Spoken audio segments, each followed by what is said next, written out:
সমকাল, যুগান্তর, ইত্তেফাক সহ বেশ কয়েকটা সংবাদপত্রে এবং সংবাদ মাধ্যমে একটা সংবাদ প্রকাশিত হয়েছে, যেখানে বলা হয়েছে মুজিবনগর সরকারের রাষ্ট্রপতি শেখ মুজিবুর রহমান, অস্থায়ী রাষ্ট্রপতি সৈয়দ নজরুল ইসলাম, প্রধানমন্ত্রী তাজউদ্দিন আহমেদ এবং দুই মন্ত্রী ক্যাপ্টেন মনসুর আলী ও AHM কামরুজ্জামান সহ শতাধিক নেতার মুক্তিযুদ্ধের স্বীকৃতি বাতিল করা হয়েছে। এই খবরটি সম্পূর্ণ মিথ্যা, ভুয়া, ভিত্তিহীন এবং বিভ্রান্তিকর। আমরা ইতিমধ্যেই গতকাল যে প্রজ্ঞাপনটা সরকার থেকে ইস্যু করা হয়েছে সেটা আপনাদের সাথে শেয়ার করেছি। আপনারা এটা যদি একটু মনোযোগ দিয়ে পড়েন তাহলে আপনারা নিজেরাই বুঝতে পারবেন যে এই খবরটা ভিত্তিহীন।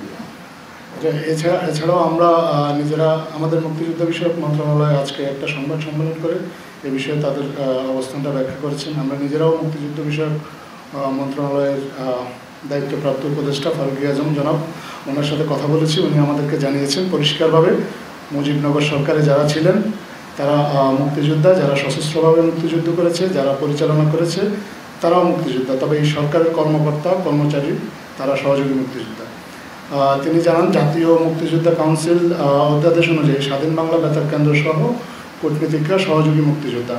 সহযোগী মানে এই নয় যে তাদের সম্মান ক্ষুণ্ণ করা হয়েছে। তিনি জানান 1972 সালে মুক্তিযুদ্ধের যে সংজ্ঞা ছিল সেটাই বাস্তবায়ন করা হয়েছে। 2018 ও 2022 সালে এটা পরিবর্তন করা হয়। মুক্তিযোদ্ধা ও মুক্তিযুদ্ধের সহযোগী দুইয়ের সম্মান, মর্যাদা এবং সুযোগ সুবিধা একই থাকবে, এটা আমাদেরকে মুক্তিযুদ্ধ বিষয়ক উপদেষ্টা জনাব ফারুকী আজম নিশ্চিত করেছেন। আমরা এ বিষয়ে যেসব সংবাদ মাধ্যম ভুল বিভ্রান্তিকর সংবাদ প্রকাশ করেছেন, আমরা আশা করব তারা তাদের ভুলটা সংশোধন করবেন। ঠিক যেখানে তারা ভুল সংবাদটি ছাপিয়েছেন ঠিক একই জায়গায় তারা তাদের সংশোধনী প্রকাশ করে তারা তাদের পাঠকদের কাছে দুঃখ প্রকাশ করবেন এবং আমাদের বাংলাদেশের মানুষ যাদেরকে তারা বিভ্রান্ত করেছেন এই ভুল সংবাদ দিয়ে তাদের কাছেও দুঃখ প্রকাশ করবেন।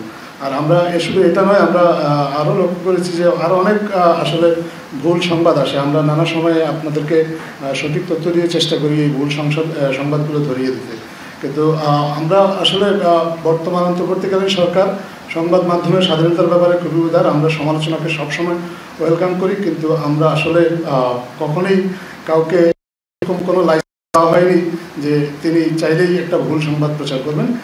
যারাই এখন থেকে এ ধরনের ভুল সংবাদ প্রকাশ করবেন বা বিভ্রান্তিকর প্রকাশ করবেন যেগুলো আমাদের মানুষকে বিভ্রান্ত করবে, সরকার তাদের বিরুদ্ধে প্রয়োজনীয় আইনানুগ ব্যবস্থা গ্রহণ করবে। ধন্যবাদ।